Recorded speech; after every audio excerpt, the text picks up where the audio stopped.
Sejarah dipenuhi dengan peristiwa-peristiwa yang tak dapat dijelaskan dan tampaknya tidak memiliki jawaban. Orang-orang terus-menerus menghilang dan tidak pernah terlihat lagi. Artefak-artefak aneh ditemukan di tempat-tempat yang seharusnya tidak ada. Dan selama berabad-abad, orang-orang telah melaporkan penampakan aneh makhluk tak dikenal, serta cahaya-cahaya di langit yang belum pernah bisa dijelaskan. Pada bulan Maret 2023, seorang pengguna detektor logam, Glenn Manning, menghadiri acara Metal Detectoris di North Cotswold, Inggris Selatan, ketika ia secara tak sengaja menemukan sesuatu yang sangat istimewa. Detektor logamnya berbunyi, membuatnya mulai menggali, dan ia menemukan dua pedang aneh yang terletak hanya 1 inci di bawah permukaan tanah. Benda-benda tersebut dilaporkan ke Portable Antiquity Scheme yang kemudian mengambilnya untuk dianalisis dan dilestarikan. Dengan cepat dipastikan bahwa kedua artefak ini bukan hanya bilah berkarat yang terlupakan dari beberapa tahun sebelumnya. Benda-benda tersebut berasal dari awal zaman besi dan digunakan oleh kavaleri Romawi pada abad kedua hingga ketiga Masehi, kemungkinan selama serangan bangsa Sakson. Tapi apa yang mereka lakukan di sini? Pertanyaan inilah yang akhirnya mendorong tim peneliti untuk kembali ke daerah tersebut guna mencari lebih banyak informasi untuk menjawabnya. Meskipun teori bahwa pedang berusia 1.800 tahun itu sengaja dikuburkan di sana untuk menjauhkannya dari tangan musuh masuk akal, para ahli percaya bahwa mungkin ada sesuatu yang lebih dari penemuan kebetulan ini. Pada awal tahun 2025, sebuah tim dari Historic England dan Arkeologi Cotswold memulai penggalian skala penuh di situs tersebut, yang terletak tidak jauh dari Willersey, Gloucestershire. Namun, bulan Januari membawa hujan yang mengganggu upaya tersebut, tetapi para relawan percaya bahwa jika tidak dilakukan tepat waktu, informasi berharga mungkin akan hilang dari dalam tanah. Jadi, didukung oleh para ahli terkemuka, penggalian tetap dilanjutkan. Para peneliti menemukan penemuan penting di lokasi tersebut. Banyak di antaranya berasal dari beberapa abad yang lalu. Di antara temuan-temuan ini, terdapat 3, mungkin 4 parit cincin zaman besi dengan diameter 18,5 meter.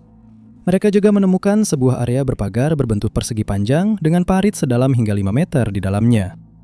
Ada juga sisa-sisa bangunan batu kapur Romawi yang diyakini para sejarawan mungkin merupakan sebuah villa bersayap. Tanah yang dulunya belum terganggu itu juga menghasilkan sisa-sisa ubin saluran kotak, atap keramik, dan plester dinding yang dicat yang semuanya terkait dengan zaman besi. Bukti yang paling meyakinkan adalah sisa-sisa manusia yang berasal dari periode yang sama, menunjukkan bahwa pedang-pedang itu tidak berada di sana secara kebetulan. Itu adalah rumah para pemiliknya. Pada dasarnya yang ditemukan para arkeolog di sini adalah sebuah permukiman zaman besi di Gloucestershire. Sebuah penemuan yang tidak akan pernah terjadi jika bukan karena keberuntungan menemukan pedang-pedang misterius tanpa asal-usul yang tergeletak hanya 1 inci di bawah tanah. Pada tahun 1620, sebuah kapal bernama Nuestra Señora de Atocha dibangun. Dan kapal ini menjadi bagian dari armada Hindia yang juga dikenal sebagai armada harta karun Spanyol. Kapal ini ditugaskan untuk mengawal ratusan kapal dagang antara Spanyol dan Amerika dengan tujuan memastikan bahwa kargo berharga mereka sampai ke tujuan dengan selamat dari para perampok. Untuk memastikan keselamatan kapal-kapal ini, Nuestra Señora de Atocha dilengkapi dengan 20 meriam besar dari perunggu dan membawa awak sebanyak 180 pelaut serta setidaknya 82 prajurit infanteri. Kapal itu berlayar untuk terakhir kalinya pada tanggal 6 September 1622. Kapal itu dipenuhi dengan berbagai macam barang berharga dari Peru, dan tak lama kemudian kapal tersebut bertemu dengan armada Hindia di Cartagena. Di sana, lebih banyak barang berharga dimuat ke dalam ruang kargo, tetapi keberangkatan armada ke Spanyol tertunda oleh beberapa faktor, termasuk cuaca buruk. Ketika 28 kapal akhirnya berangkat, mereka pertama kali singgah di Havana, dan pada pagi hari tanggal 5 September, mereka berlayar menuju Spanyol. Rute mereka melewati perairan dekat Florida Keys, tetapi pada tanggal 6 September, kapal-kapal tersebut terpaksa kembali ke Teluk Meksiko karena badai. Nuestra Señora de Atocha tetap berada di belakang armada, tetapi tidak mampu menghindari badai yang mendekat dengan cepat. Begitu juga dengan 2 kapal lainnya, Santa Margarita dan Nuestra Señora del Rosario. Ketiga kapal tersebut terpisah dari yang lain, tetapi Nuestra Señora de Atocha yang paling parah terkena dampaknya. Sementara para awaknya telah melakukan segala yang mereka bisa untuk mengarahkan kapal kembali ke jalurnya, kapal itu menabrak karang dan mulai hancur berkeping-keping. Menurut semua catatan, kapal itu tenggelam dengan cepat, membawa serta harta karunnya. 5 awak kapal yang masih berpegangan pada tiang kapal berhasil diselamatkan keesokan harinya. Upaya dilakukan untuk mengambil kembali muatan kapal, tetapi badai lain menghantam daerah itu dan tiang kapal hancur, menghapus satu-satunya penanda lokasi kapal tersebut. Baru 350 tahun kemudian, pada tahun 1971, sebagian harta karun ditemukan oleh seorang penyelam bernama Mel Fisher, yang telah mencari Nuestra Señora de Atocha selama bertahun-tahun. Dia memperhatikan penelitian yang dilakukan oleh seorang sejarawan bernama Eugene Lyon, yang membuat prediksi lokasi kapal yang lebih akurat. Harta karun itu tersebar dalam radius 11 mil dan dia berhasil menemukan beberapa bagiannya tetapi tidak dapat menemukan bangkai kapalnya. Pada tahun 1973, 3 batangan perak bernomor ditemukan dan dipastikan berasal dari Nuestra Señora de Atocha. 2 tahun kemudian, 5 meriam kapal ditemukan oleh putra Fisher yang bersama istrinya, sayangnya kehilangan nyawa dalam kecelakaan perahu seminggu kemudian. Pada tahun 1985, putra bungsu Fisher menemukan lokasi utama bangkai kapal dan ia berhasil menyelamatkan 47 ton perak serta beberapa koin 8 real. Meskipun sebagian harta karun akhirnya telah ditemukan, diperkirakan masih ada harta karun senilai 450 juta dolar yang belum ditemukan tergeletak di dasar laut menunggu untuk ditemukan. Namun semua upaya untuk menemukan benda-benda ini sia-sia. Hanya waktu yang akan menjawab apakah harta itu akan pernah berhasil diangkat. Tapi untuk saat ini, muatan berharga itu tetap terkubur di suatu tempat di dasar laut. Pada tahun 2024, para arkeolog menuju Quintana Roo, Meksiko untuk mengunjungi situs arkeologi Maya yang bernama Coba. Situs ini terletak jauh di dalam hutan semenanjung Yucatan, sekitar 2 jam perjalanan dari Cancun. Para arkeolog yang semakin tertarik dengan rahasia peradaban Maya menelusuri labirin reruntuhan ketika mereka menemukan sesuatu yang belum pernah ditemukan selama penggalian sebelumnya. Tersembunyi di bawah tangga dekat piramida Nohak Mule, terdapat hieroglif yang belum pernah didokumentasikan dan belum terpecahkan sejak penemuan Coba. Pada batu fondasi kapur berukuran 14 x 11 kaki, tulisan yang tidak dikenal itu tergores. Namun, erosi dan endapan garam membuatnya mustahil untuk dibaca. Sejak penemuan prasasti tersebut, para peneliti telah bekerja untuk memastikan bahwa prasasti itu tetap terjaga dengan baik. Berharap suatu hari nanti dapat mengungkap rahasia misterius yang terkandung dalam kata-kata yang tidak dikenal itu. Selain memulihkan 123 panel pada blok batu kapur, para ilmuwan juga telah menganalisis 23 prasasti lain yang kemudian ditemukan terukir pada pilar batu yang berdiri sendiri.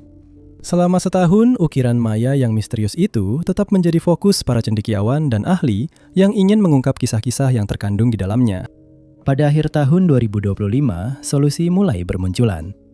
Dalam setiap prasasti ini, para peneliti menemukan sebuah nama yang berulang, disertai beberapa bagian penting dan tanggal-tanggal tertentu. Nama itu belum pernah dikenal oleh para arkeolog dan sejarawan hingga saat ini. Ixcha'accha'in.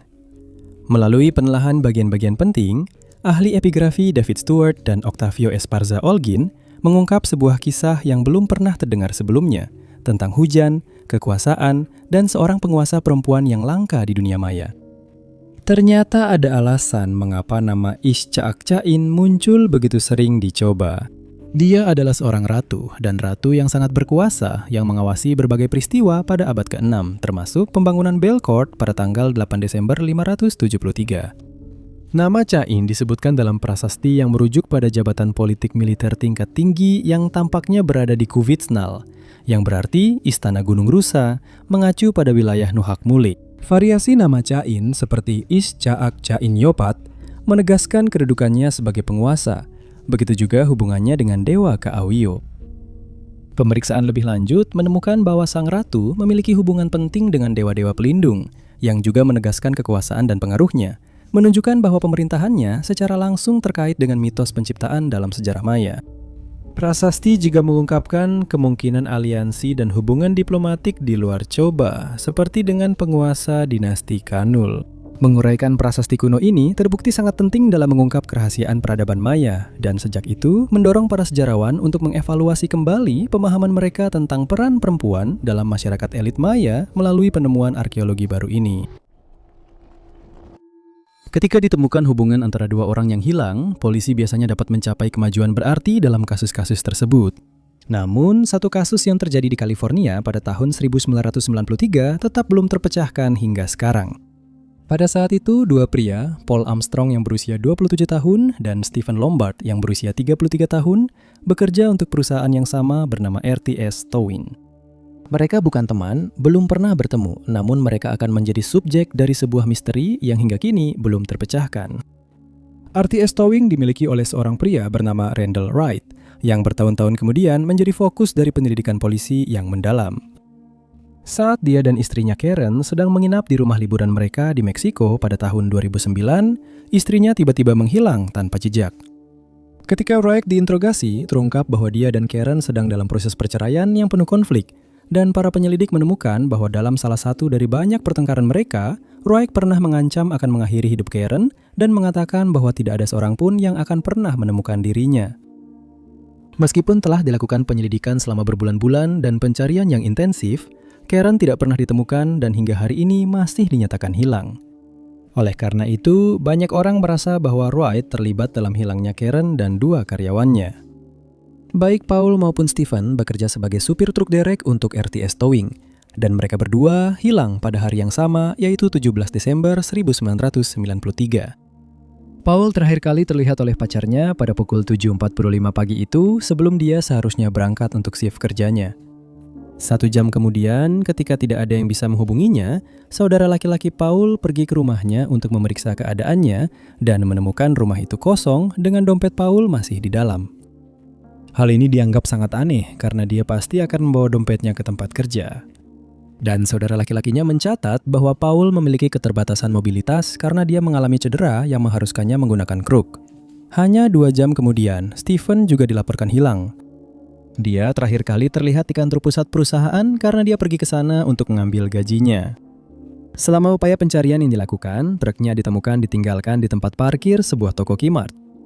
Ketika penyelidik memeriksa lokasi kejadian, mereka menemukan bahwa truk tersebut ditinggalkan dalam keadaan tidak terkunci dengan kunci masih di kontak, sesuatu yang biasanya tidak pernah dilakukan oleh Stephen. Jendela-jendela truk diturunkan dan cangkir kopi miliknya masih berada di atas dashboard truk. Hal ini dianggap aneh oleh keluarganya dan penyelidikan pun dimulai. Polisi menemukan bahwa kedua pria yang hilang tersebut telah mengajukan klaim terhadap RTS Tow. Paul telah melaporkan bahwa dia mencurigai beberapa karyawan perusahaan terlibat dalam kejahatan, dan berkat dokumen yang diajukan, nantinya terungkap bahwa Stephen dan Wright sempat berselisih pada hari itu. Kemudian terungkap bahwa Wright tiba-tiba memutuskan untuk menutup toko selama 4 jam pada suatu waktu di hari itu, dan tidak ada yang tahu di mana dia berada selama waktu tersebut. Diduga bahwa baik Paul maupun Stephen adalah korban pembunuhan, namun tanpa bukti kasus mereka menjadi kasus dingin. Namun ketika Karen tiba-tiba menghilang pada tahun 2009, kasus-kasus tersebut dibuka kembali. Ditemukan bahwa Wright telah membuat laporan palsu tentang kendaraan yang dicuri selama penyelidikan hilangnya Karen, dan ia melakukannya sehari setelah dirinya dilaporkan hilang.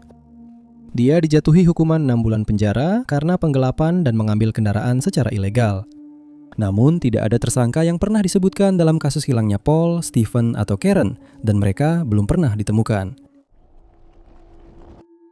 Salah satu landmark penting di Jawa Barat adalah sebuah bukit kecil yang tampak sederhana dan diselimuti kabut.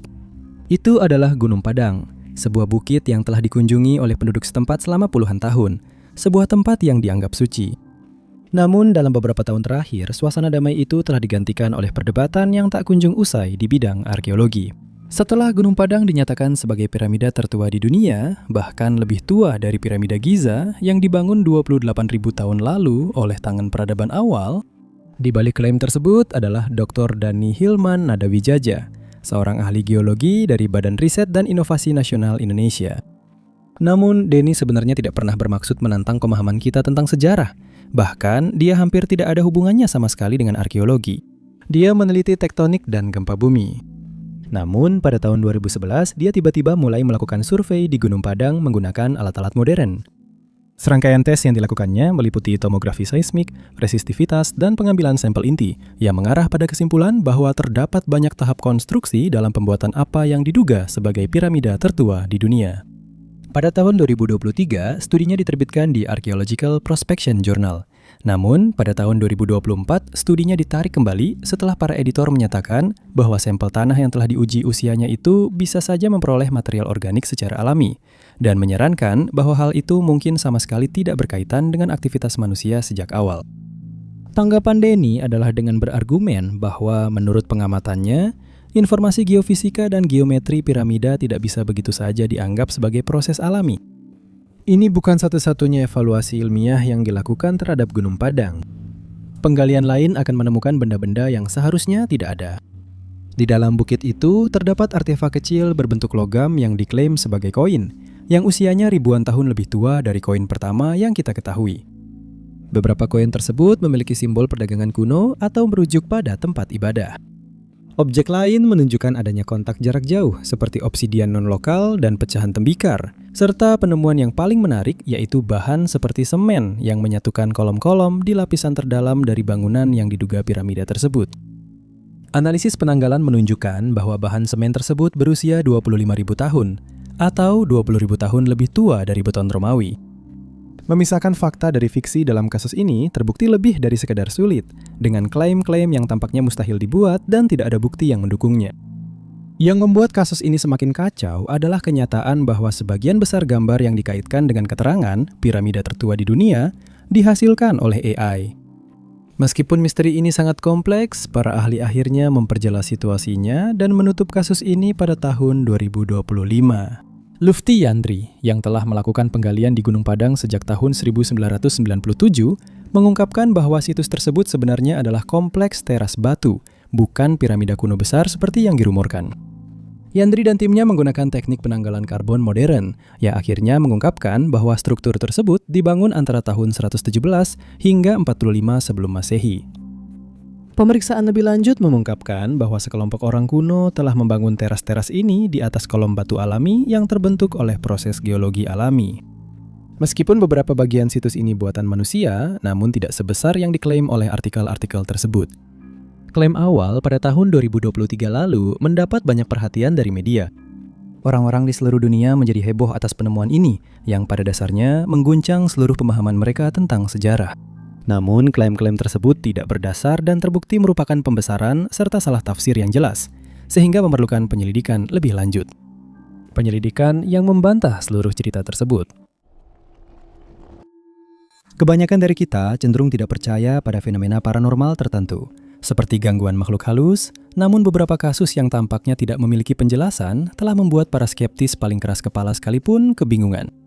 Salah satu kasus seperti itu terjadi di Massachusetts pada tahun 1959, dan hingga hari ini belum ditemukan penjelasan yang masuk akal. Pada saat itu, seorang wanita berusia 80 tahun yang hanya dikenal sebagai Nyonya Papinau tinggal di sebuah rumah di Jalan Butler di Springfield, Massachusetts, di mana ia merawat cucu laki-lakinya yang berusia 13 tahun, Wayne. Penderitaan mereka dimulai pada tanggal 6 Januari tahun itu ketika tanpa peringatan beberapa jendela rumah tiba-tiba meledak. Mereka menjelaskan kepada polisi bahwa ledakan tersebut didahului oleh suara gedebuk aneh yang berasal dari suatu tempat di dalam rumah, tetapi mereka tidak bisa mengetahui apa penyebabnya. Awalnya kejadian itu dianggap sebagai kejadian tunggal, tetapi selama minggu berikutnya, sebanyak 39 jendela tiba-tiba pecah tanpa penjelasan. Pada suatu kesempatan, Nyonya Papino hampir terluka ketika sebuah jendela meledak di depannya. Tetapi dia berhasil selamat dari kejadian itu tanpa cedera. Para penyelidik memeriksa seluruh rumah, tetapi mereka tidak dapat menemukan penyebab kejadian aneh tersebut. Dan karena tidak ada kejahatan yang dilakukan, tidak ada lagi yang bisa mereka lakukan. Ketika seorang tukang kaca datang untuk mengganti jendela yang pecah, dia terkejut menemukan bahwa hampir semua pecahan kaca berada di dalam rumah. Ini berarti bahwa kekuatan yang telah memecahkan jendela-jendela itu berasal dari luar. Selain itu, dia memastikan bahwa jendela-jendela tersebut telah menerima tekanan kuat yang mendorong masuk dari bagian tengah kaca. Dia mengganti jendela yang pecah dengan kaca yang jauh lebih tebal. Tetapi hanya beberapa hari kemudian, dia dipanggil kembali karena kaca itu juga pecah. Karena polisi tidak bisa membantu, seorang penyelidik paranormal bernama John C. Parker memutuskan untuk menyelidiki. Dia menemukan bahwa penurunan suhu yang parah terjadi di dekat beberapa jendela sebelum jendela itu pecah, dan memutuskan bahwa poltergeist adalah penyebabnya. Pada satu titik, polisi berspekulasi bahwa Wayne adalah penyebabnya, karena dia bermain dengan seperangkat alat kimia di dalam rumah, tetapi teori itu segera dibantah ketika dipastikan bahwa eksperimennya tidak mungkin menyebabkan kerusakan sebesar itu. Insiden terakhir dilaporkan pada tanggal 13 Januari tahun itu.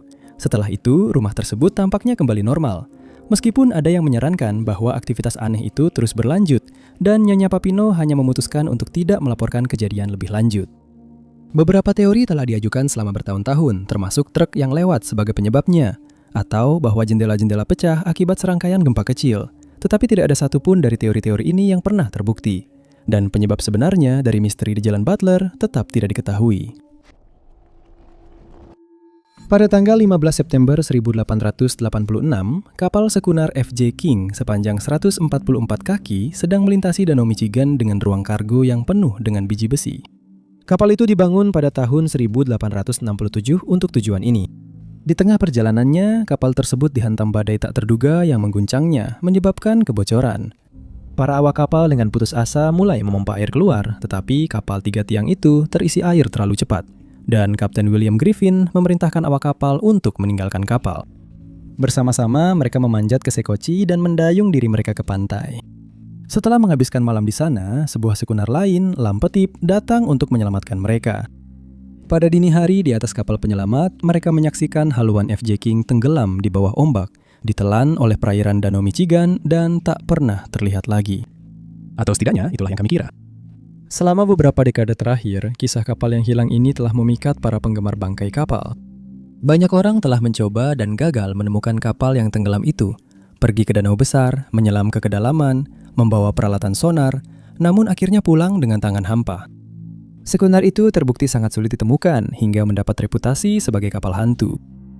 Meskipun tetap menjadi topik yang sangat menarik selama bertahun-tahun, bahkan menjadi dasar cerita pendek dan misteri maritim, teka-teki tentang F.J. King perlahan-lahan terlupakan. 139 tahun kemudian, pada tahun 2025, misteri kapal yang telah lama hilang itu kembali menjadi sorotan. Ketika Brendan Byleth, Presiden Wisconsin Underwater Archaeology Association, mulai tertarik untuk menemukan kapal-kapal yang hilang dan telah terlupakan oleh waktu. Dia bersama mitra peneliti lamanya Bob Jake mengajak 20 ilmuwan warga dan sejarawan komunitas untuk ikut dalam pencarian bangkai kapal yang hilang, membagikan kegembiraan itu kepada semua orang. Apa yang mereka kira hanya akan menjadi pencarian kecil yang menyenangkan, yang banyak dari mereka yakini akan sia-sia, ternyata menjadi perjalanan yang justru memecahkan misteri yang telah lama ada. Baru 2 jam setelah perjalanan dimulai, bentuk yang tidak biasa muncul di sistem sonar. Terkejut dengan penemuan itu, tim mengukur artefak yang terendam yang ukurannya persis sama dengan kapal schooner yang hilang, tetapi mereka masih perlu memastikan apakah itu benar-benar F.J. King. Langkah selanjutnya adalah mengerahkan kendaraan bawah air yang dioperasikan dari jarak jauh untuk mengambil gambar dan video dari apa yang mereka yakini sebagai lokasi bangkai kapal. Kapal selam ini itu diturunkan ke dalam air lalu mulai bergerak. Tim kemudian meninjau rekaman yang diambil, menunjukkan penanda identifikasi, dan dalam hitungan detik, mereka berhasil mengidentifikasi bangkai kapal tersebut. Untuk pertama kalinya dalam lebih dari 1 abad, kapal schooner F.J. King telah terlihat oleh mata manusia. Sebuah kapal yang dijuluki Fausto, dan oleh beberapa sumber disebut sebagai El Fausto, menjadi subjek misteri abadi yang telah membuat para peneliti kebingungan selama beberapa dekade, dan tidak pernah ditemukan jawaban yang masuk akal. Misteri ini dimulai pada tanggal 20 Juli 1968 ketika awak kapal Fausto menaiki kapal tersebut. Di antara mereka terdapat Miguel Acosta Hernandez dan 2 bersaudara bernama Ramon dan Eliberto Hernandez, yang semuanya masih memiliki hubungan keluarga. Mereka berencana untuk berlayar antara El Hierro dan La Palma, yang merupakan bagian dari Kepulauan Kanari. Namun sebelum mereka bisa berlayar dari Las Puntas di El Hierro hari itu, mereka didatangi oleh seorang pria berusia 70 tahun bernama Julio Garcia Pino. Pino bekerja di El Hierro, tetapi ia bertanya apakah ia bisa ikut bersama mereka dalam perjalanan ke Las Palmas karena ia ingin mengunjungi putrinya yang sedang sakit. Dia mengatakan bahwa dia dengan senang hati akan memberi bayaran atas bantuan mereka, tetapi para pria itu menolak pembayarannya dan membiarkan dia ikut bersama mereka secara gratis. Keesokan harinya, tanggal 21 Juli, mereka berlayar pada pukul 2.30 pagi. Dan para pria itu bersiap untuk perjalanan sejauh 61 mil. Mereka berencana menavigasi rute seperti biasanya dengan menjaga 2 mercusuar tetap terlihat setiap saat, dan mereka diperkirakan akan tiba sekitar pukul 10 pagi. Namun ketika mereka gagal tiba, pemilik kapal Rafael Acosta mulai curiga bahwa kapal tersebut mengalami masalah mekanis, dan ia memerintahkan beberapa pria di kapal lain untuk pergi mencari Fausto. Para pria itu kembali dan melaporkan bahwa mereka tidak menemukan tanda-tanda kapal tersebut. Acosta tahu ada sesuatu yang tidak beres, jadi ia mengirimkan pesan darurat untuk memberitahu kapal-kapal di sekitar agar mencari kapalnya yang hilang dan para pria yang berada di kapal itu. Operasi pencarian besar-besaran yang melibatkan pesawat dan kapal pun diselenggarakan. Dan pada tanggal 25 Juli, sebuah kapal Inggris yang sedang berlayar dari Amerika Selatan menuju Belanda menemukan Fausto dan awak kapalnya. Mereka telah terombang-ambing sekitar 175 mil dari La Palma, tetapi alih-alih mengambil kesempatan untuk ditarik kembali ke pantai di Tazacorte, mereka memutuskan untuk tetap di sana. Awak kapal dari kapal Inggris itu memberi mereka makanan dan bahan bakar sebelum berangkat lagi.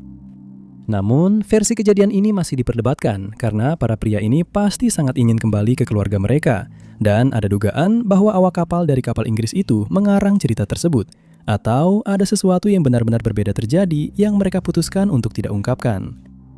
Apapun yang sebenarnya terjadi, Fausto sudah diisi bahan bakar dan diperkirakan akan kembali ke pelabuhan pada hari yang sama. Namun mereka sekali lagi gagal melakukannya dan pencarian lain pun dilakukan. Namun kali ini, kapal itu sama sekali tidak terlihat.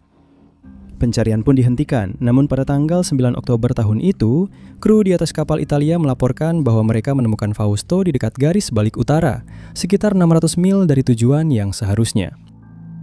Hanya Giulio Pino, sang ayah yang berencana mengunjungi putrinya, yang ditemukan, namun ia sudah meninggal dunia dan masih memegang radio resistor yang pasti telah ia coba gunakan untuk meminta pertolongan. Kru Italia memutuskan untuk menarik kapal itu ke tempat yang aman dan mereka mulai menuju Venezuela. Namun pada malam hari, kabel penariknya putus dan Fausto dengan cepat tenggelam ke dasar laut. Banyak teori telah dikemukakan untuk menjelaskan peristiwa ini, tetapi tidak ada satupun yang terbukti. Beberapa orang percaya bahwa Fausto mengalami kerusakan mekanis dan kemudian terombang-ambing ke laut lepas. Orang lain merasa bahwa ada sesuatu yang ilegal terjadi di atas kapal, atau mereka harus melarikan diri setelah menyaksikan kejahatan yang dilakukan di kapal lain. Aspek lain yang membingungkan dari kasus ini adalah sebuah catatan yang ditulis tergesa-gesa di buku catatan Giulio. Catatan itu ditujukan kepada istrinya dan berbunyi, "Jangan pernah memberitahu siapapun apa yang terjadi padaku. Kamu tahu bahwa Tuhan menginginkan takdir ini untukku. Aku mencintaimu." Beberapa halaman lain dari buku catatannya diserahkan kepada otoritas Spanyol, tetapi isi dari halaman-halaman tersebut tidak pernah dipublikasikan kepada masyarakat, sehingga misteri tentang apa yang terjadi di atas kapal Fausto tetap menjadi misteri yang membingungkan.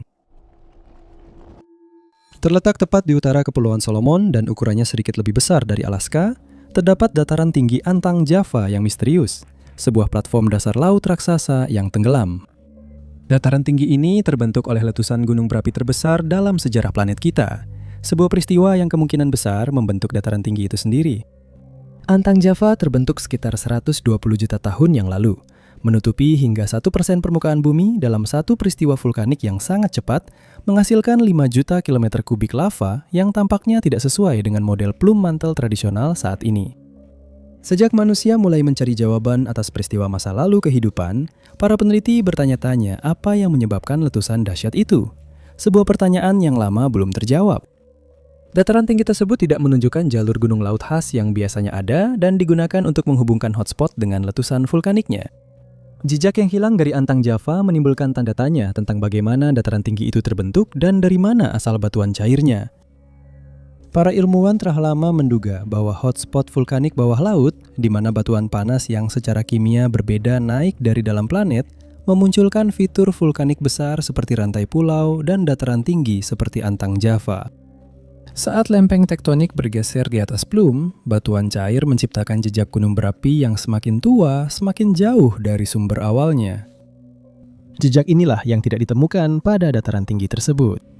Model pergerakan lempeng tektonik saat ini bergantung pada jejak vulkanik yang sudah diketahui, seperti rantai gunung bawah laut Louisville dan Hawaii Emperor, yang keduanya menunjukkan perkembangan usia yang jelas dan indikasi yang jelas tentang bagaimana segala sesuatu telah berubah selama jutaan tahun.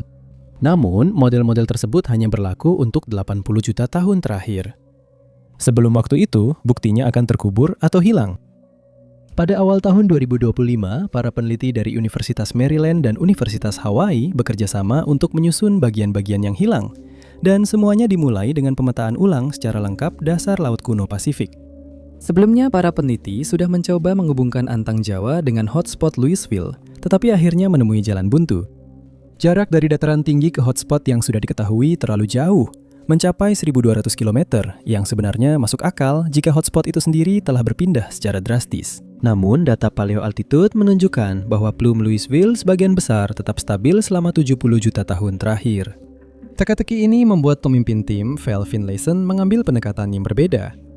Alih-alih meneliti jejak yang lebih baru, para ilmuwan melakukan penelitian pada jejak vulkanik yang jauh lebih tua dan kurang dikenal dari hotspot di dekat Samoa dan wilayah Rarutu Arago.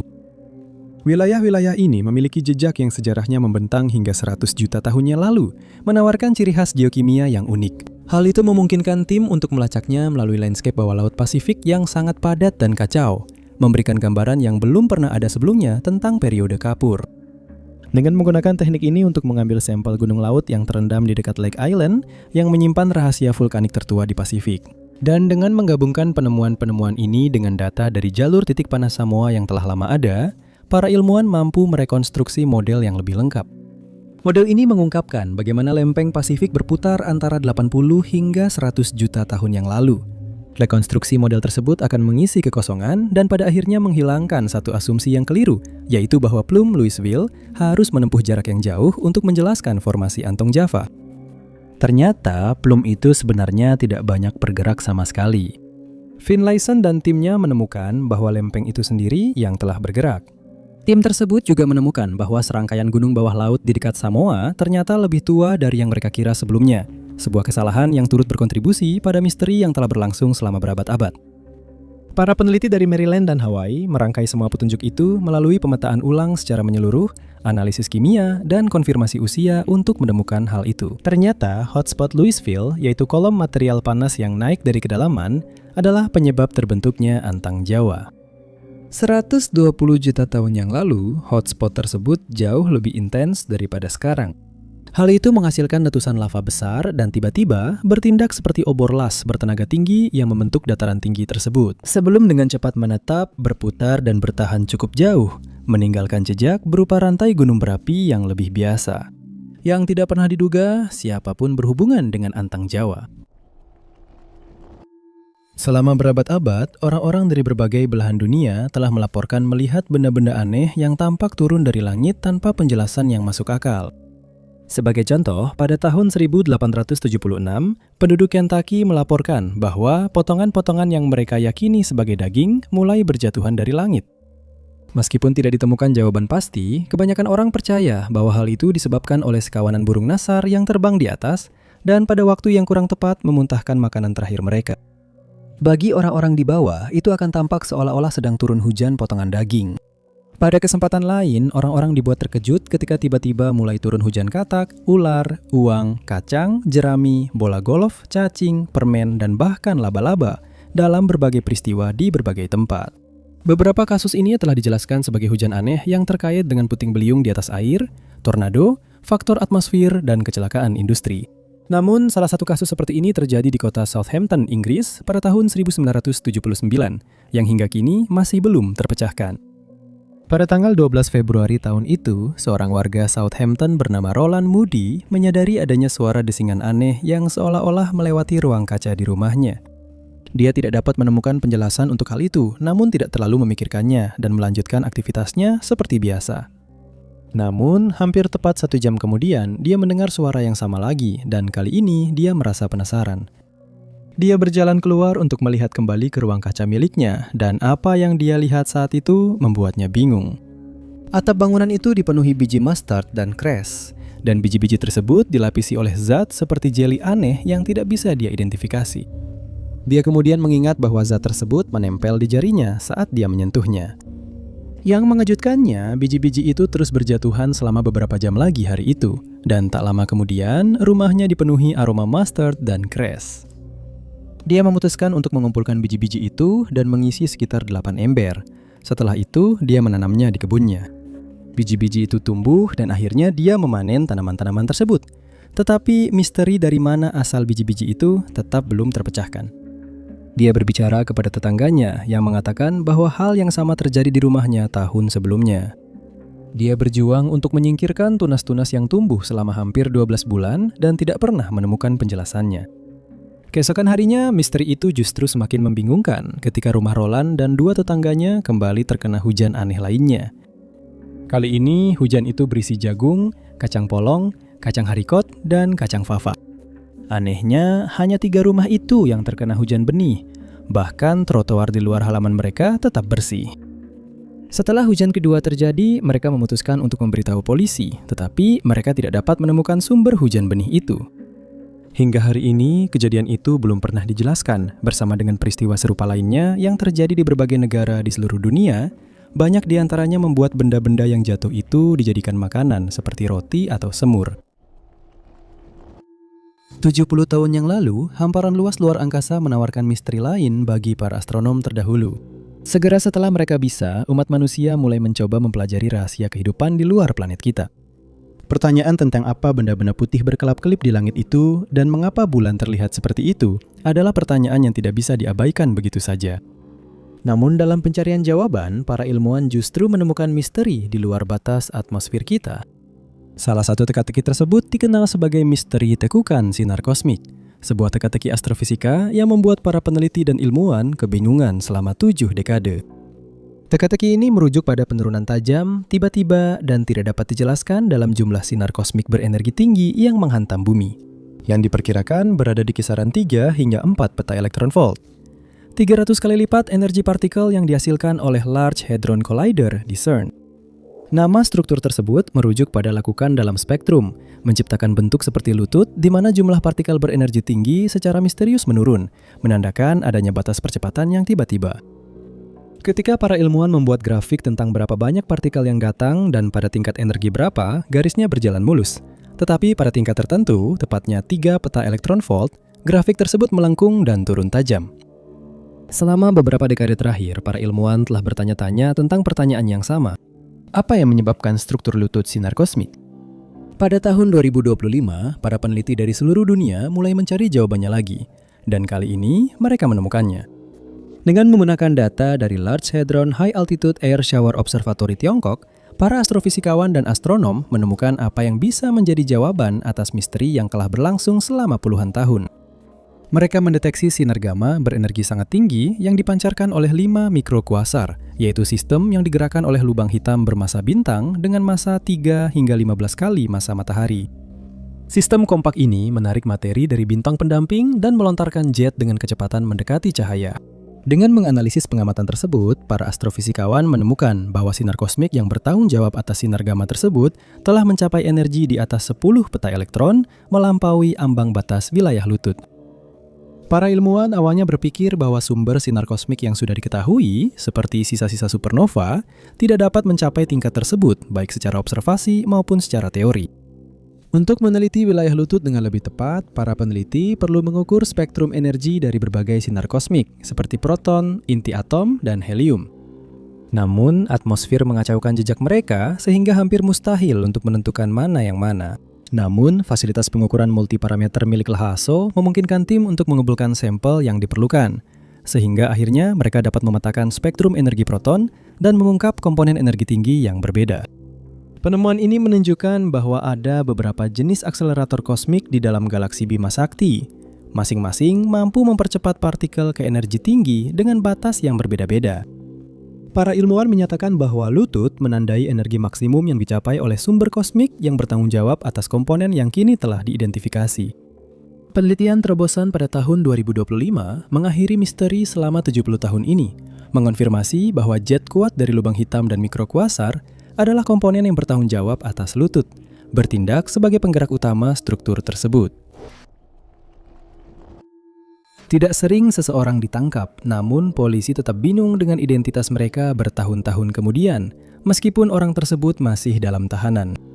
Sebegitu anehnya kedengarannya, itulah yang benar-benar terjadi dalam sebuah kasus yang terjadi di Toronto, Kanada pada tahun 2013.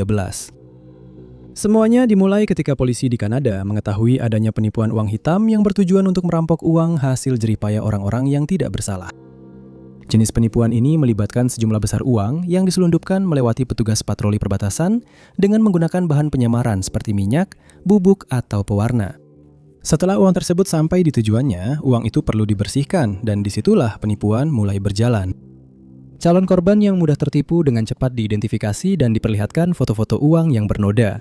Setelah itu, mereka ditawari sejumlah besar uang kotor dengan imbalan uang muka, yang kemudian digunakan untuk membeli bahan kimia yang dibutuhkan untuk menghilangkan bahan penyamaran tersebut.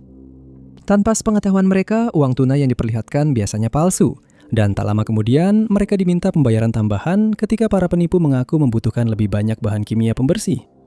Setelah mereka mencuri sebanyak mungkin uang, para penipu itu menghilang dan tidak pernah terdengar lagi, meninggalkan korban dengan kerugian finansial serius yang seringkali tidak bisa mereka pulihkan. Pada tahun 2013, salah satu korban kehilangan hampir $500.000 akibat penipuan uang hitam.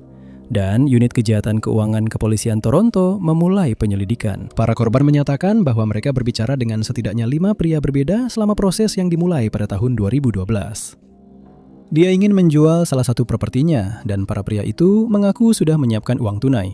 Tetapi mereka menambahkan bahwa uang itu akan dikirim dari Afrika Selatan dan harus dibersihkan menggunakan bahan kimia khusus. Penipuan itu berjalan sesuai rencana, dan selama beberapa bulan, korban membayar sekitar $450.000 untuk membeli bahan kimia yang dibutuhkan. Begitu dia menyadari bahwa dirinya telah ditipu, dia menghubungi polisi. Dan tak lama kemudian, mereka menangkap seorang pria bernama Herman Emmanuel Vonkem. Diketahui bahwa dia melakukan perjalanan ke Kanada dari Kuba pada tahun 2012 dan dia memiliki paspor Prancis. Dia seharusnya hanya berada di negara itu selama 10 hari, tetapi karena dia memiliki rencana jahat, dia tidak pernah pergi. Saat ditangkap, dia mengaku sebagai warga negara Prancis yang bekerja di Inggris, tetapi dia menolak diadili di negara manapun selain Kanada.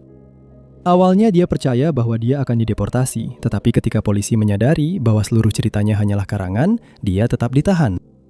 Tidak ada yang tahu apa nama aslinya, jadi dia dikirim ke penjara dengan keamanan maksimum di Ontario, sementara para penyelidik mencoba mencari tahu siapa dia sebenarnya. Dia menolak memberikan informasi apapun kepada pihak berwenang tentang masa lalunya, dan semakin lama dia berada di penjara, semakin kecil keinginannya untuk bekerja sama. Pihak berwenang Prancis mengonfirmasi bahwa nama di paspornya adalah nama samaran, dan diduga bahwa dia sebenarnya berasal dari Kamerun. Di sana, para penyelidik menemukan seseorang yang mengenali pelaku, dan diduga bahwa nama aslinya adalah Buan Emmanuel Fabiel, yang pernah beberapa kali ditangkap karena berbagai kejahatan. Sidik jarinya ditemukan cocok dengan beberapa paspor Inggris, Haiti, dan Kuba lainnya. Dan sekarang diyakini bahwa dia memang berasal dari Kamerun. Hal ini akan menjelaskan mengapa pria tak dikenal ini memilih untuk tetap berada di penjara Kanada, karena dia akan menghadapi kondisi yang jauh lebih berat jika dideportasi untuk menjalani hukuman penjaranya di negara asalnya. Pemerintah Kanada menolak membahas kasus ini dengan media dan diyakini bahwa mereka masih berusaha mengidentifikasi pria tersebut. Namun karena tidak ada informasi lebih lanjut, ini tetap menjadi spekulasi belaka, dan identitas asli Herman Emmanuel Vonkem masih menjadi misteri. Tenggelam di rawa Hertspring di Pulau ALS, Denmark Selatan, ditemukan sisa-sisa kerangka sebuah perahu. Perahu itu ditemukan di sana pada tahun 1880-an dan baru diekskavasi pada tahun 1920-an. Karena ditemukan di lokasi tersebut, kapal misterius itu dinamai Perahu Hertspring, sebuah nama yang tercantum pada kartu informasinya di Museum Nasional Denmark. Selain itu, perahu tersebut juga memegang gelar sebagai perahu papan tertua yang diketahui masih terawetkan dan pernah ditemukan di Eropa Utara. Diduga perahu itu telah tenggelam lebih dari 2000 tahun sebelumnya dan diyakini sebagai kapal yang digunakan oleh para pejuang yang berniat menyerang pulau tersebut. Kumpulan senjata yang ditemukan menunjukkan hal itu. Ada pedang, tombak, perisai, dan baju zirah yang berserakan di dek, menunjukkan bahwa serangan militer, jika memang itu yang terjadi, telah gagal. Para sejarawan percaya bahwa kelompok penyerang yang tidak dikenal mencoba melakukan penyerbuan ke ALS pada zaman besi sebelum Romawi, tetapi mereka dikalahkan oleh penduduk setempat. Kapal itu kemudian sengaja ditenggelamkan di rawa, sebuah ritual yang dikenal di daerah tersebut sebagai ungkapan rasa syukur. Meskipun telah dilakukan penelitian selama puluhan tahun setelah penggalian, para arkeolog dan sejarawan tidak dapat menentukan asal-usul perahu George Spring atau identitas orang-orang yang berada di dalamnya. Karena tidak memberikan petunjuk lebih lanjut untuk membantu para peneliti mengidentifikasinya, kapal itu tetap menjadi artefak misterius dari masa yang terlupakan, dan akhirnya kapal itu kembali terlupakan. Namun pada tahun 2025, minat baru terhadap kapal misterius itu muncul, mendorong para ilmuwan untuk kembali meneliti materi-materi yang telah diarsipkan. Artefak-artefak yang disimpan setelah penggalian tersebut belum pernah diperiksa menggunakan teknik modern.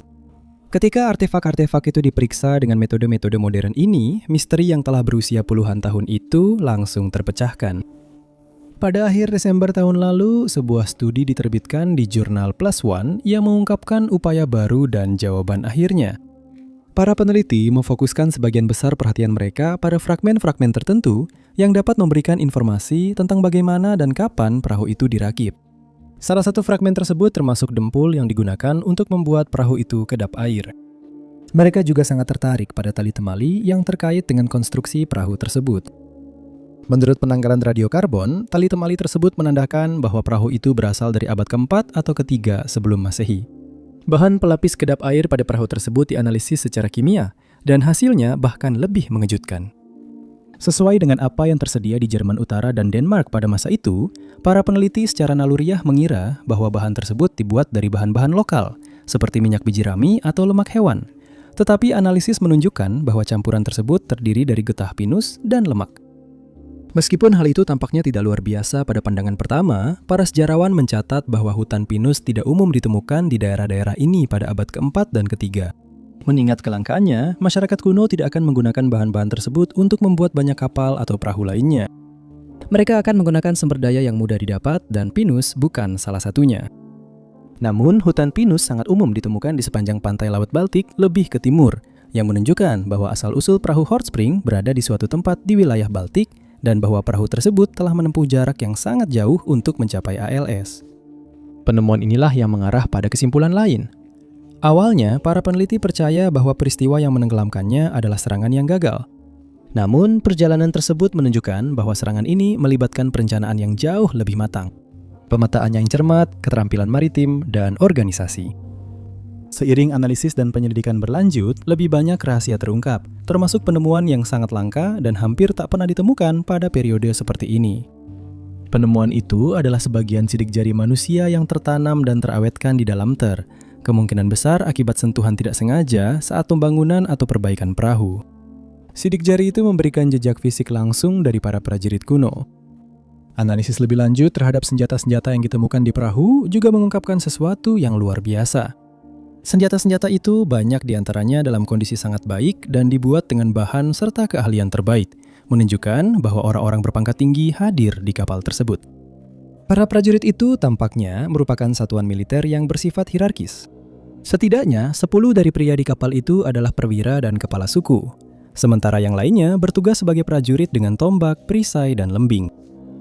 Perahu Hortspring adalah kapal yang dibuat dengan rumit dari wilayah Baltik yang mengangkut para pelaut asli berabad-abad sebelum bangsa Viking mengarungi lautan. Studi terbaru sekarang menunjukkan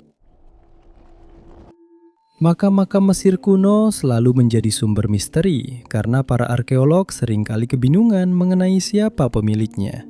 Dan dalam banyak kasus, artefak-artefak yang ditemukan di dalamnya sama-sama sulit dijelaskan. Hal ini tentu saja berlaku untuk makam 55 yang ditemukan di Lembah Para Raja pada tanggal 6 Januari 1907. Makam itu ditemukan oleh tim arkeolog yang dipimpin oleh Theodore Davis, dan pada awalnya tampak biasa saja jika dibandingkan dengan beberapa makam yang telah ditemukan di daerah tersebut. Ketika makam yang tampak cukup sederhana itu dibuka untuk pertama kalinya, kelompok tersebut menemukan satu peti mati di dalamnya, di antara beberapa artefak yang rusak berserakan. Orang akan berharap menemukan makam seseorang yang penting di Lembah Para Raja, tetapi segera menjadi jelas bahwa ada seseorang yang ingin menghapus ingatan tentang siapapun yang dimakamkan di sini. Kerusakan yang terjadi pada artefak itu sudah terjadi sejak lama, sehingga para ahli percaya bahwa ada seseorang yang bermasalah dengan orang yang dimakamkan di dalamnya. Makam itu tampaknya telah dipersiapkan untuk seorang wanita, tetapi wajah pada sarkofagusnya telah dihilangkan dan sebuah jenggot telah ditambahkan.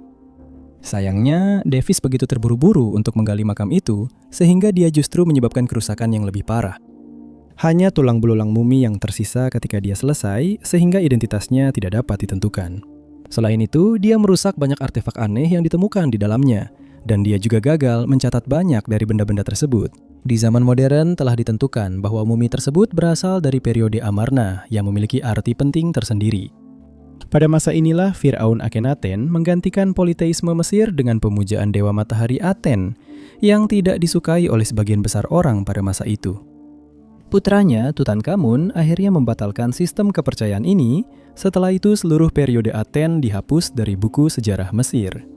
Sayangnya, prasasti yang dulunya memuat nama orang yang dikuburkan telah dirusak, dan prasasti-prasasti ini sekarang sudah tidak dapat dibaca lagi.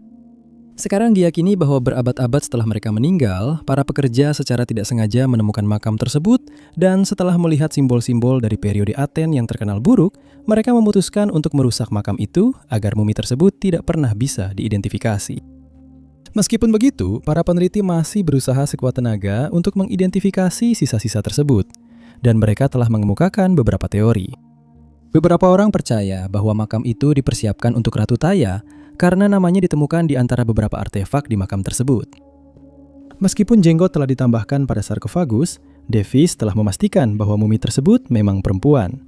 Namun pada tahun 1898, sebuah makam lain ditemukan yang diyakini sebagai tempat ratu dimakamkan.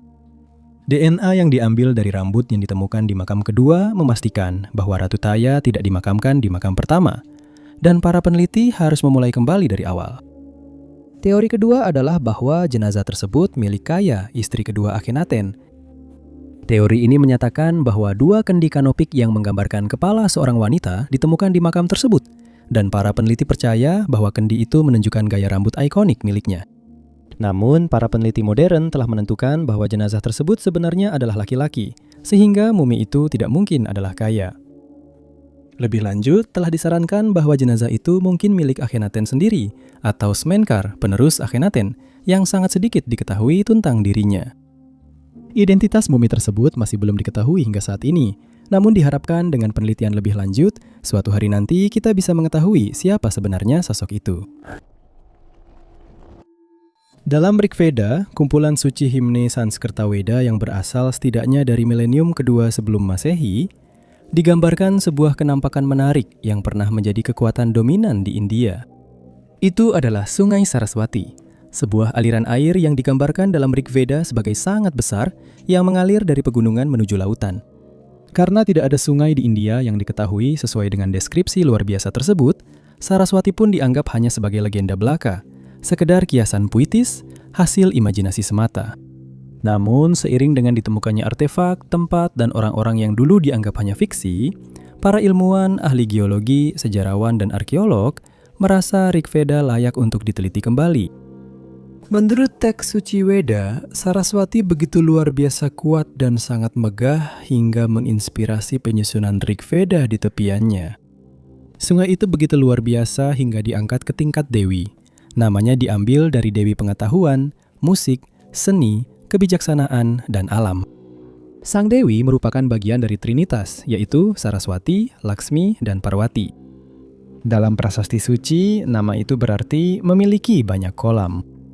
Dalam upaya untuk menentukan apakah Saraswati benar-benar merupakan tempat nyata, para sejarawan beralih ke teks itu sendiri, membedah setiap aspeknya untuk mencari petunjuk. Rig Veda hanya memberikan beberapa petunjuk mengenai lokasi sungai legendaris tersebut yang dikatakan mengalir di antara aliran air Yamuna dan Sutlej, serta anak sungai Drishadvati dan Apaya. Naskah tersebut dengan jelas menyatakan bahwa sungai itu mengalir dari pegunungan hingga ke laut. Menurut salah satu peneliti, Dr. Mayank Vahia, hanya ada satu sungai yang terletak di antara Yamuna dan Sutlej, dan namanya adalah Gagar. Sungai itu yang dia jelaskan mengalir ke Pakistan dan menjadi sungai Hakra. Gagar sejak itu telah mengering dan sekarang kosong. Dengan survei darat dan citra satelit, satu-satunya bukti yang menunjukkan bahwa itu dulunya adalah aliran besar. Pada tahun 2010, Mitchell dan Nino menerbitkan sebuah buku berjudul Sungai yang Hilang, Menelusuri Sungai Saraswati. Mengutip bukti dari eksplorasi topografi, studi geologi, dan analisis isotop, bahwa Gagar Hakra adalah sungai legendaris yang hilang yang pernah menopang peradaban Harappa, mengalir melalui lembah Indus besar antara tahun 3500 dan 1900 sebelum Masehi. Namun, teori tersebut akan tetap menjadi teori saja selama beberapa tahun berikutnya hingga tahun 2024 dan 2025 menghadirkan studi-studi baru yang memberikan jawaban atas pertanyaan-pertanyaan yang telah ada selama berabad-abad. Studi geologi tingkat lanjut, evaluasi topografi, analisis isotop, dan data satelit adalah beberapa metode yang digunakan untuk melacak jaringan saluran paleo di beberapa bagian Haryana dan Rajasthan. Setelah penyelidikan ekstensif pada tahun 2024, dipastikan bahwa Sungai Gagar Hakra adalah sungai musiman yang dialiri oleh anak-anak sungai Sutlej dan Yamuna. Namun, hal ini tampak keliru, karena jika itu adalah Sungai Saraswati, sungai raksasa yang sangat besar, lalu mengapa sungai itu mengering? Selain itu, baik Sungai Sutlej maupun Yamuna tidak terhubung dengannya, seperti yang disebutkan dalam nyanyian-nyanyian suci. Faktor terakhir inilah yang akan memecahkan misteri tersebut pada awal tahun 2025.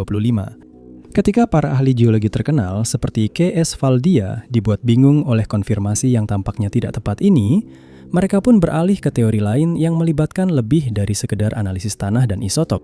Teori itu juga memasukkan aktivitas tektonik. Tahun lalu, melalui studi tentang aktivitas-aktivitas tersebut, ditemukan bahwa kedua anak sungai itu dulunya terhubung dengan Gagar Hakra. Namun pergeseran lempeng tektonik secara fatal mengubah aliran mereka, sehingga sungai itu mengering sekitar tahun 1900 sebelum Masehi. Sungai Saraswati ternyata tidak benar-benar lenyap. Sungai itu, dalam arti tertentu, menjadi fosil dan terhenti dalam waktu, hanya menghilang dari catatan tertulis untuk kemudian tetap ada di bawah tanah India dalam saluran-saluran yang terlupakan dan masih mengalir tanpa terlihat hingga hari ini. Dunia ini dipenuhi oleh orang-orang yang diketahui memiliki kemampuan luar biasa. Beberapa orang mampu menahan tingkat rasa sakit yang tak bisa dijelaskan. Yang lain tampaknya tidak terpengaruh oleh listrik, dan ada juga yang mampu melipat tubuh mereka ke posisi yang tampaknya mustahil. Ini hanyalah beberapa contoh dari bakat aneh yang dimiliki oleh beberapa individu, dan biasanya hal itu bisa dijelaskan dengan satu atau lain cara. Tapi ada seorang wanita bernama Jacqueline Priestman yang kemampuannya telah membingungkan para peneliti selama beberapa dekade. Pada tahun 1980, Jacqueline dan suaminya Ron tinggal di Stockport, Manchester, Inggris. Disinilah dia pertama kali menyadari bahwa dirinya memiliki kemampuan aneh yang tampaknya tidak bisa dijelaskan secara logis. Jacqueline dikenal memiliki temperamen buruk dan pada hari itu dia dan Ron terlibat dalam pertengkaran hebat. Dia memutuskan untuk keluar rumah agar bisa menenangkan diri, dan saat dia pergi dengan skuter miliknya, Jacqueline berteriak bahwa dia berharap Ron mengalami kecelakaan. Dia menyesali kata-katanya itu karena John memang mengalami kecelakaan yang membuatnya tidak pernah pulih, dan dia meninggal beberapa minggu kemudian. Sekarang dia benar-benar sendirian di rumah mereka, dan dia kesulitan untuk menyesuaikan diri. Dalam beberapa minggu berikutnya, hal-hal aneh mulai terjadi di sekitar rumah. Yang pertama adalah ketika sebuah bohlam di kamar mandinya tiba-tiba meledak tanpa alasan, menyebabkan luka di lengannya. Dia pikir bohlam itu mungkin rusak, tapi kejadian aneh terus berlanjut. Ketika motor penyedot debunya tiba-tiba hangus, dia memanggil tukang reparasi untuk memperbaikinya, tapi tukang itu kebingungan karena tidak menemukan masalah pada mesinnya. Seringkali ketika dia masuk ke kamarnya, bohlam lampunya akan meledak lagi, dan wajar saja jika dia berpikir ada yang salah dengan instalasi listrik di rumahnya. Tapi kemudian dia mulai menyadari bahwa hal yang sama juga terjadi saat dia sedang tidak di rumah. Ketika dia menyentuh lampu di sebuah toko kelontong, lampu itu tiba-tiba rusak, dan tak lama kemudian dia diminta untuk tidak kembali ke toko-toko tersebut. Ketika sebuah bohlam meledak tepat saat dia melewati lemari yang berisi beberapa barang milik Ron, dia sempat yakin bahwa dia sedang dihantui oleh arwah Ron. Tapi tak lama kemudian, dia sadar pasti ada penjelasan lain. Dia kemudian menikah dengan seorang tukang listrik bernama Paul, tapi kejadian-kejadian aneh itu tetap berlanjut. Radio miliknya sering berpindah saluran tanpa penjelasan. TV miliknya akan berpindah-pindah saluran padahal remote-nya tergeletak di atas meja kopi, dan hampir semua peralatan yang dia sentuh akan berhenti berfungsi. Ketika berita tentang kemampuan anehnya terungkap, dia dituduh melakukan tipuan kepada media demi mendapatkan perhatian. Ketika seorang reporter menuduhnya seperti itu, dia menjadi sangat marah. Dan penyedot debu yang sedang dipegangnya tiba-tiba terbakar. Dia mulai menderita sakit kepala hebat dan kadang-kadang kehilangan kesadaran tanpa penjelasan. Dia memutuskan untuk berkonsultasi dengan Profesor Roy Goff, yang bersama dengan Paul menemukan bahwa tubuh Jacqueline mampu menyimpan sejumlah besar listrik statis yang dilepaskan setiap kali dia menyentuh peralatan listrik. Paul berhasil membuat sebuah alat kecil yang selalu dia bawa, dan alat itu membantu menghilangkan listrik statis di tubuhnya, sehingga kejadian aneh mulai terjadi lebih jarang. Jacqueline bukanlah satu-satunya orang dengan kemampuan ini. Ini dikenal sebagai sindrom tegangan tinggi, dan kasus pertama yang diketahui terjadi pada tahun 1837. Meskipun fenomena ini masih belum banyak diketahui, penelitian saat ini sedang dilakukan untuk mempelajarinya lebih lanjut, dan semoga orang-orang yang terkena dampaknya segera mendapatkan kelegaan. Sejak akhir tahun 1500-an, Belanda dan Spanyol telah terlibat dalam perang yang putus sambung. Selama periode 60 tahun, mereka akan terlibat dalam pertempuran dan konflik, hanya untuk mengumumkan gencatan senjata sementara dari waktu ke waktu. Awalnya, perang dimulai dengan perjuangan Belanda untuk kemerdekaan di Eropa Utara. Pada tahun 1628, ketegangan telah meluas ke Atlantik, sebuah wilayah yang akan dimanfaatkan oleh Kekaisaran Spanyol. Untuk membiayai dirinya sendiri, Kekaisaran akan menambang segala jenis harta di Amerika Selatan dan kemudian menggunakan jalur perdagangan transatlantik untuk membawa hasil rampasannya kembali ke tanah air, menghindari korsir dan bajak laut. Kapal-kapal tersebut yang dikenal sebagai armada harta karun Spanyol akan mengangkut kekayaan dalam jumlah besar, termasuk emas dan perak, serta rempah-rempah dan barang mewah. Kapal-kapal tersebut diwajibkan berlayar bersama-sama, dengan kapal bersenjata yang dikenal sebagai galeon berjaga di pinggiran. Karena rute yang diambil armada-armada tersebut, mereka hampir tidak pernah dicegat, tetapi pada tahun itu, tahun 1628, keberuntungan mereka habis.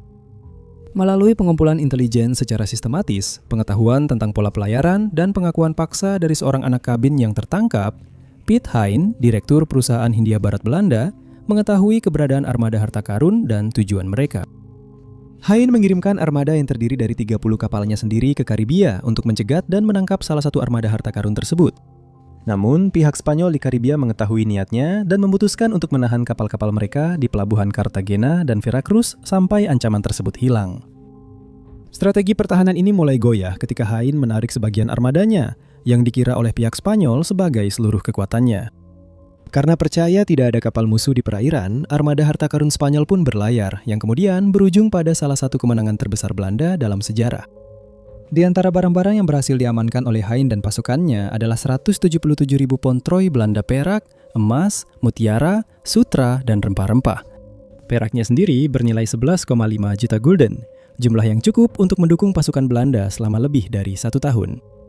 Dari perak tersebut dibuatlah ewer dan basin Belanda. Menurut prasasti yang terukir pada logam ewer, benda ini berasal dari armada harta karun yang berhasil ditangkap oleh Piet Hein pada tanggal 16 September 1628. Ewer, yang ditandai dengan cap pengrajin perak asal Meksiko, Francisco Enriquez, diberi tanggal antara tahun 1606 dan 1628 pada masa penaklukan armada harta karun Spanyol. Ewer dan basin adalah peralatan perawatan pribadi yang digunakan sebelum ditemukannya sistem pipa air modern di dalam ruangan. Benda ini juga berfungsi sebagai simbol kemewahan. Ewer dan basin Belanda dari perak ini berfungsi sebagai simbol kemewahan dalam kasus ini, dibuat sepenuhnya dari perak leleh, sebagai trofi yang memberikan penghormatan atas kemenangan Belanda. Namun pada pertengahan tahun 2025, legenda yang telah lama dipercaya ini mulai dipertanyakan ketika tidak semua hal tampak seperti yang terlihat. Kepala Departemen Konservasi Logam dan Ilmu Pengetahuan di Museum Negara Amsterdam sedang melakukan analisis rutin ilmu material ketika dia menemukan sesuatu yang sangat tidak biasa tentang trofi tersebut. Sementara candi itu sendiri menunjukkan bahwa benda tersebut dibuat pada tahun 1628. Baskomnya memiliki cerita yang lebih rumit yang membuat peneliti tersebut kebingungan. Dalam inskripsinya ditemukan tanggal 1684, beberapa dekade setelah penaklukan, yang mengancam kisah asal-usulnya dan simbol kemenangan yang telah lama digunakan. Meyakini bahwa ada sesuatu yang aneh dan tidak diketahui sedang terjadi di sini, dia memutuskan untuk melakukan pemeriksaan lebih lanjut pada objek tersebut dan berharap bisa memisahkan fakta dari fiksi. Bennicom dan timnya menggunakan analisis rasio isotop timbal, sebuah metode yang tepat untuk mengidentifikasi asal-usul logam dengan mengukur isotop timbal jejak dan menemukan bahwa meskipun kendi itu tampak seperti yang mereka katakan, baskomnya tidak demikian. Analisis tersebut menemukan bahwa baskom itu tidak terbuat dari perak Meksiko murni seperti pasangannya, melainkan merupakan campuran perak, sebagian dari Eropa, dan sebagian dari Amerika.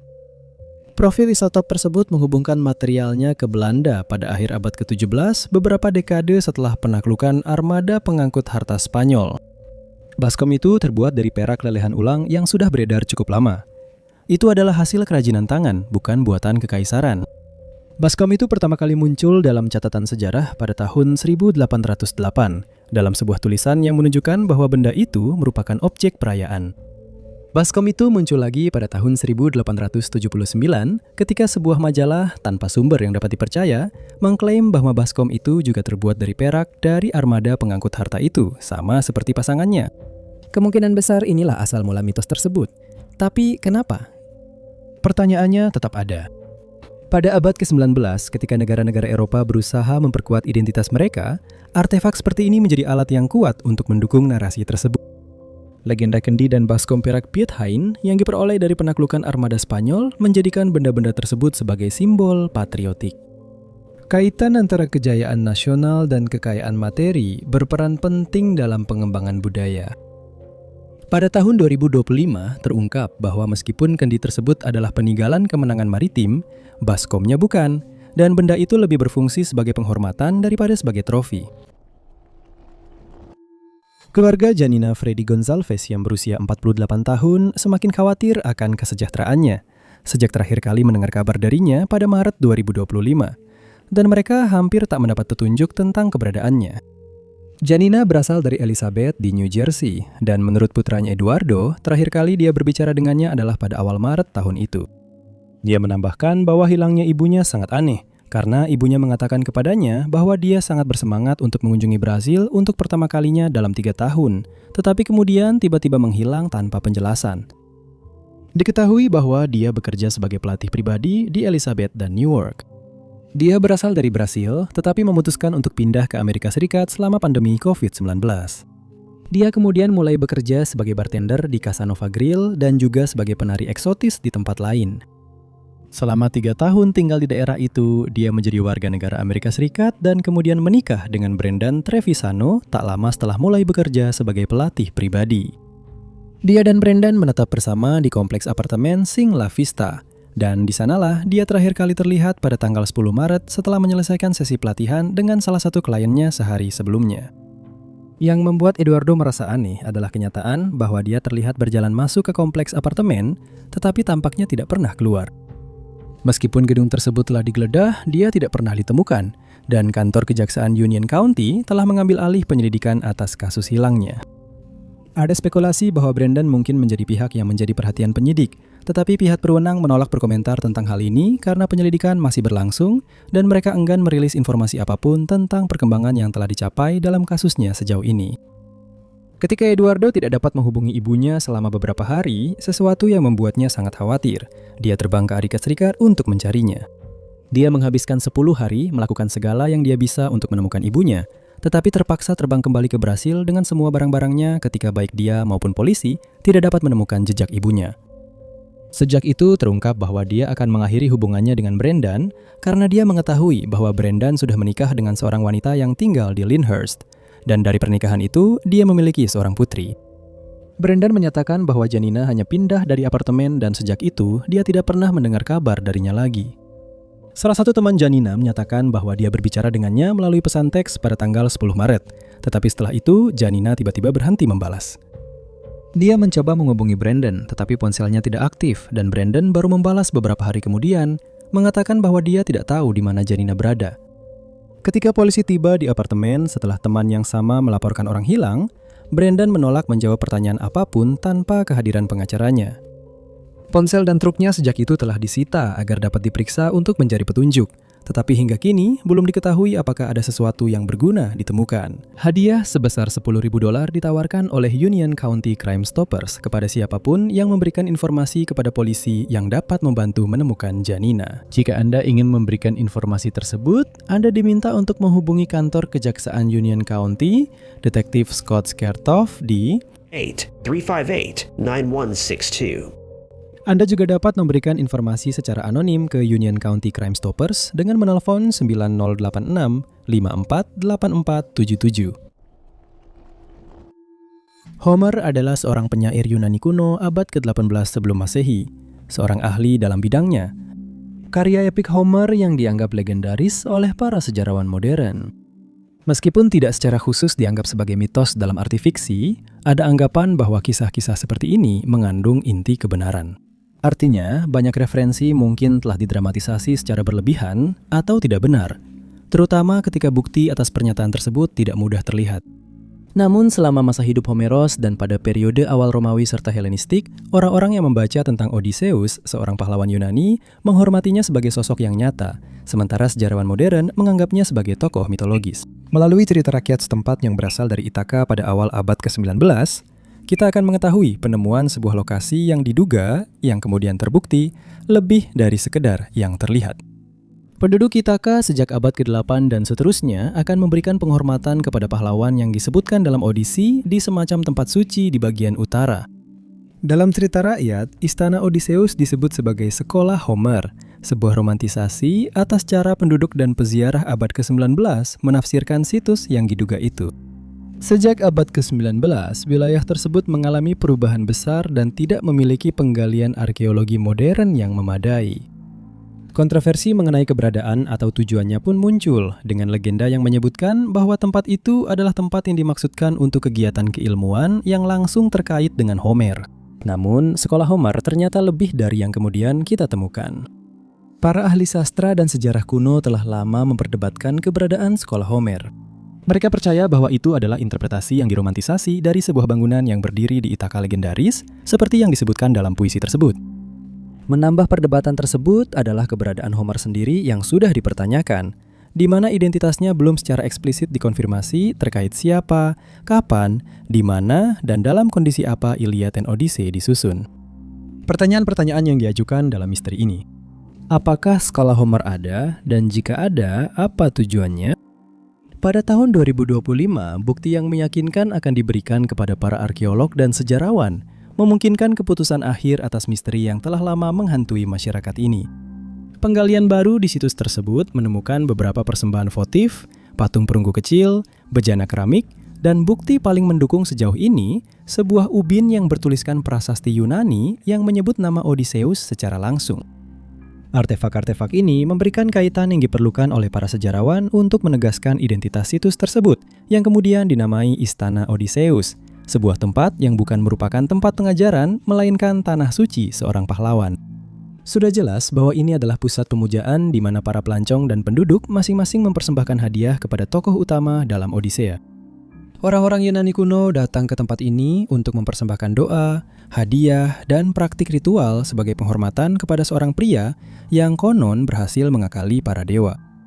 Perlahan tapi pasti, masyarakat modern mulai belajar bahwa hanya karena sesuatu disebutkan dalam buku, puisi, cerita, atau legenda, tidak berarti hal itu pasti merupakan mitos. Ketika seseorang hilang, para penyelidik seringkali harus berjuang keras untuk menemukan petunjuk sekecil apapun tentang apa yang terjadi pada mereka. Dan dalam beberapa kasus, petunjuk-petunjuk tersebut membuat kasusnya bisa diselesaikan. Namun dalam kasus lain, petunjuk-petunjuk kuat ditemukan yang seharusnya bisa memecahkan misteri keberadaan orang yang hilang, tetapi kasusnya justru berlarut-larut selama bertahun-tahun tanpa ada penyelesaian apapun. Hal ini tampaknya terjadi pada kasus hilangnya Stuart Willis yang berusia 63 tahun pada tahun 2023, yang berasal dari St. Albans di Christchurch, Selandia Baru. Salah satu masalah dalam penyelidikan atas hilangnya dirinya adalah karena dia menjalani gaya hidup yang sangat menyendiri, sehingga tidak ada seorang pun di daerah tersebut yang tahu apa rencananya sebelum dia menghilang. Dia juga menjalani hidup yang sangat tenang dan jarang bersosialisasi dengan tetangganya. Oleh karena itu, sangat sedikit petunjuk mengenai keberadaannya saat ini. Dan selama 2 tahun terakhir, polisi tidak dapat menemukan petunjuk lain kecuali satu yang ditemukan di pintu depan apartemennya. Kompleks tempat Stewart tinggal terdiri dari 4 apartemen, dan apartemennya berada di ujung jalan masuk yang panjang. Pemilik rumahnya menyatakan bahwa Stewart menjadi lebih tertutup dari biasanya dalam beberapa bulan sebelum menghilang. Tetapi dia dan Stewart tidak pernah membicarakan rencana masa depannya. Ketika pemilik rumahnya menyadari bahwa Stewart sudah lama tidak kembali ke apartemennya, dia dilaporkan hilang. Dan pada awalnya, dia dan suaminya mengira bahwa Stewart telah meninggal dunia dan tidak akan kembali. Hal ini berubah ketika seseorang melaporkan bahwa dia atau seseorang yang sesuai dengan ciri-cirinya terlihat di daerah dekat Mount Prospect di Southland. Laporan ini dibuat pada tanggal 26 Oktober 2023, namun tetap tidak diketahui apakah itu benar-benar dia, karena petunjuk tersebut gagal membantu menemukan keberadaannya. Para penyelidik telah mengungkapkan bahwa mereka hanya memiliki satu petunjuk dalam kasus Stuart. Ketika mereka tiba di apartemennya, setelah dia dilaporkan hilang, mereka menemukan sebuah catatan di pintu depan yang hanya berisi satu kata, yaitu farm. Tidak ada yang bisa memahami petunjuk ini karena dia tidak pernah berbicara tentang memiliki keluarga di peternakan atau mengenal siapapun yang tinggal di properti seperti itu. Di dalam apartemen, para penyelidik menemukan semua barang milik Stewart, termasuk pakaiannya, dokumen pribadi, dan barang-barang milik lainnya.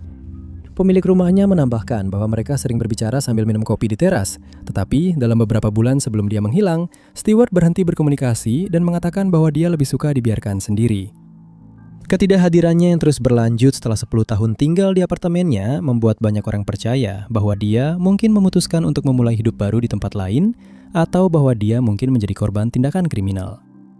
Pihak kepolisian menduga bahwa dia mungkin berada di daerah Southland dan bahwa dia terus menjalani gaya hidup yang tenang dan tertutup. Hal ini jelas belum terbukti sehingga para penyelidik menyambut baik setiap petunjuk yang mereka terima. Jika Anda melihat Stewart atau memiliki informasi apapun yang dapat membantu menemukannya, Anda diminta untuk menghubungi polisi dengan menelpon 105, sertakan nomor berkas 230 877 610. Terima kasih banyak sudah menonton. Jika Anda menyukai video ini, pastikan untuk menekan tombol suka. Juga jangan lupa untuk berlangganan dan klik lonceng notifikasi agar tetap mendapatkan update dari semua unggahan kami di masa mendatang. Tapi nama saya Top 5 Unknowns dan saya akan bertemu kalian di video berikutnya.